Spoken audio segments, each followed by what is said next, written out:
napakarami na ang biktima nila o pinatay.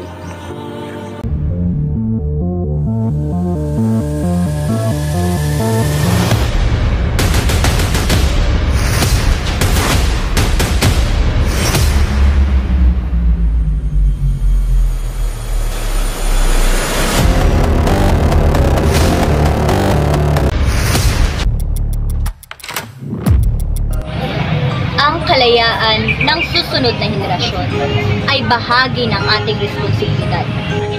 Tayo na mga nauna, tayo na may lakas, tayo na may kakayahang lumaban, tayo ang makakapagbigay sa kanila ng kalayaan. Malaki ang tiwala ko sa iyo, Andres. Bilang ina ng katipunan, pinapaubaya ko sa iyo na gawin mo ang nararapat mo. Napakarami na ang naging biktima ng Pilipinas at mas marami pa ang mamamatay dapat sila pinipilas sa kanilang api.